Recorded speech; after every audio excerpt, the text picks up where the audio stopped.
Olá, tudo bem? Sejam muito bem-vindos, sejam muito bem-vindas. Vamos continuar falando da fonoaudiologia sistêmica, de como vocês podem, com essa ferramenta muito simples, facilitar esse processo de compreensão do que está por detrás dos distúrbios de comunicação, dos problemas da fala não dita, do silêncio, da fala maldita, dos conflitos e de todos os problemas dos relacionamentos familiares. E eu vou continuar com uma história de uma senhora que teve um AVC. Então ela teve um AVC, que é um acidente vascular cerebral, que deixou uma área do cérebro responsável pela linguagem muito comprometida. Então ela tinha a compreensão da linguagem preservada, mas ela não conseguia emitir uma palavra coerente. Então tudo que eu falava para ela, ela respondia com jargões. Então era tititinha. E bem, olhando para a biografia, lembra que eu comentei o que está acontecendo hoje na nossa vida? Tem um histórico lá atrás.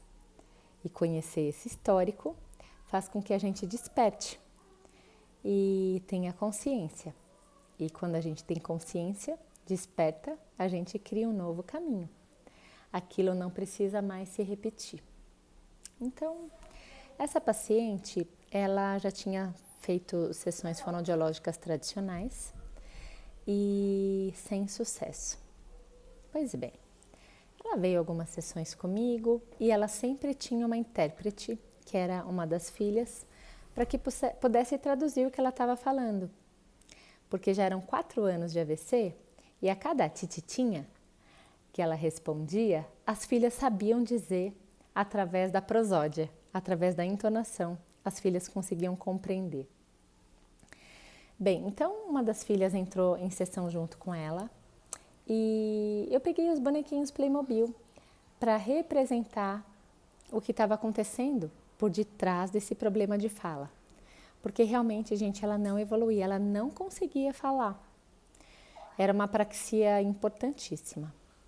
Bem, ela pegou um bonequinho Playmobil que representava ela, e esse bonequinho Playmobil é uma ferramenta muito simples, pela qual vocês vão aprender daqui a pouco como representar. Então, pegava um representante para ser ela e um representante para ser o problema da fala. Eu falei, olha, a senhora pode pegar qualquer bonequinho que está aqui. E tinha um bonequinho criança, tinha um bonequinho idoso, tinha um bonequinho homem, mulher, cachorro, gato. E ela pegou um bonequinho pequenininho e colocou assim perto dela e colocou perto do peito. Imediatamente ela começou a chorar. E eu questionei, a senhora tem saudades de alguém? Porque ali para mim ficou claro que aquele bonequinho, aquele representante pequenininho, era alguém que ela tinha saudades. E aí eu perguntei para a filha, que é a intérprete dela na ocasião, ela perdeu alguma criança? Teve algum aborto? Vocês perderam algum irmão? E ela disse sim, ela perdeu um filho, o fulaninho, antes de mim. Mas ela ouviu aquilo e aquilo não fez muito sentido a ela não. Aí eu olhei para ela, eu falei, é o seu filho? E ela respondeu, não. Aí eu perguntei, alguém mais para trás? Ela perdeu algum irmão? Imediatamente ela começou a balançar a cabeça que sim. Aí a filha, sim, o tio fulano, ele fugiu de casa e ele nunca mais foi encontrado. A mãe dela, que é viva até hoje, tem 100 e poucos anos, nunca mais soube do filho, nunca mais soube se ele está vivo ou morto. Imediatamente ela chorou. E lentamente eu pedi para ela, tenta repetir junto comigo. Eu sinto muito a sua falta. Eu não consegui me despedir de você. Eu quero que você saiba que eu te amo. E é claro que com muita dificuldade, palavra por palavra, letra por letra, ela conseguiu dizer: eu sinto a sua falta. Ela conseguiu de uma maneira grandiosa, lenta, mas grandiosa, expressar essa frase.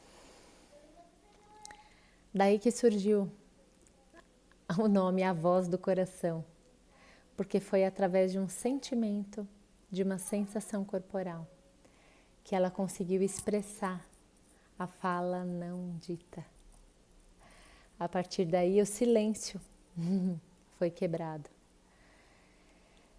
E ela evoluiu muito melhor com os exercícios terapêuticos fonoaudiológicos tão importantes. Então percebe? Ela precisou continuar o tratamento. Ela está em terapia ainda até hoje comigo. Mas os familiares entenderam por que ela teve esse transtorno de fala. E a causa não foi exclusiva do irmão, o AVC, não é nada disso. Mas eles puderam compreender a dificuldade de comunicação que ela teve durante todos esses anos.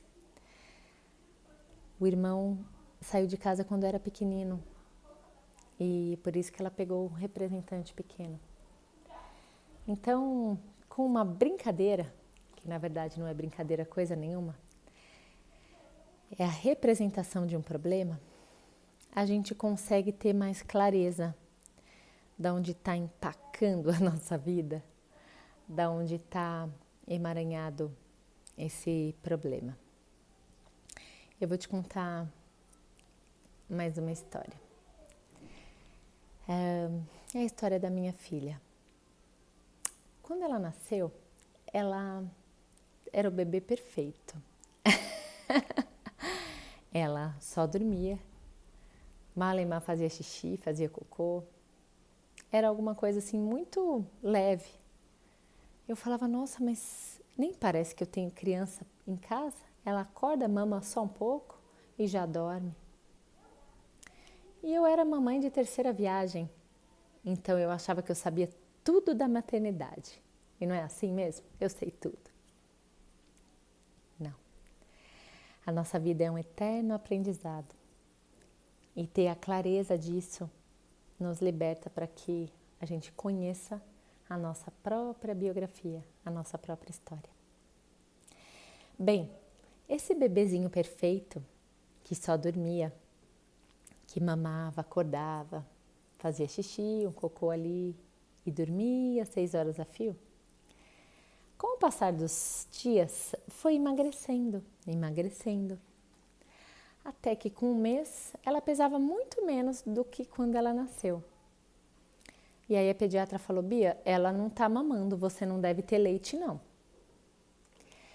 E eu já fui consultora de amamentação, aquilo para mim foi uma ofensa. Falava, eu sei que ela tá mamando sim. Eu via que realmente ela sugava, mas realmente ela não ganhava peso. Tudo bem. Eu tive que introduzir o NAN. Eu lembro que eu fazia o leite artificial, chorando. E a partir daí ela começou a ganhar peso, e começou a acordar mais, e começou a chorar mais. E começou a se comportar realmente como um bebê de verdade. Não era uma boneca, era um bebê. E ali ela se desenvolveu, eu fiz relactação, ela voltou a pegar no peito e tudo certo, tudo perfeito. Com 5 meses começaram as tosses. Ela começou a ter bronquite asmática. O nome é lindo, né? E eu pensava, nossa, um bebê de 5 meses com bronquite asmática? Será que é isso mesmo? O que está por detrás disso? Bem, e as crises de asma dela se prolongaram até quase 1 ano. Quando eu entrei nesse sistema incrível chamado BodyTalk. E eu pedi ajuda para uma colega, onde ela, a partir da sessão, conseguiu essa visualização através do protocolo do BodyTalk, que ela tinha uma irmãzinha gêmea, que por algum motivo não veio. E quando eu conto isso nos meus workshops, as pessoas falam, então ela teve uma visão do espírito? As pessoas confundem muito espiritismo, né, com espiritualidade, com religião. Bem, eu não estou aqui para falar conceitos de religião, isso não faz parte desse bate-papo. O que faz parte é que a nossa vida, ela conta algo que aconteceu lá atrás. E o que aconteceu lá atrás, muitas vezes, ela foge aos nossos 5 sentidos. Ela está longe do tato, do olfato, do paladar, da audição e da visão. Ela está num nível profundo do nosso inconsciente, que muitas vezes a gente não sabe falar. Mas lembra, o sintoma é a maneira que o nosso inconsciente tem de nos comunicar algo. Então, bom, a partir desse sintoma, eu entendi que ao invés de ter apenas 3 filhos, eu sou mãe de 3 mais um anjo. E os sintomas dela foram se dissipando, que antes eram mensais, agora foram se dissipando. Então o nosso corpo, ele fala, ele se comunica.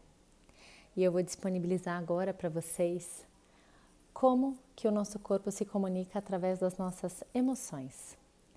E eu vou me ater aqui a dizer sobre as emoções baseadas na medicina chinesa, que são 5. Todas as outras emoções, a gente subentende que elas fazem parte dessas 5 emoções, mas elas estão entre as emoções, que é a alegria e tristeza, a preocupação, o pesar, o medo e o luto. A alegria e a tristeza, elas caminham juntas, como se fossem uma única energia, como se fossem uma única emoção. E eu vou explicar para vocês como isso ocorre dentro do nosso corpo a partir dos slides. Então fica aqui comigo.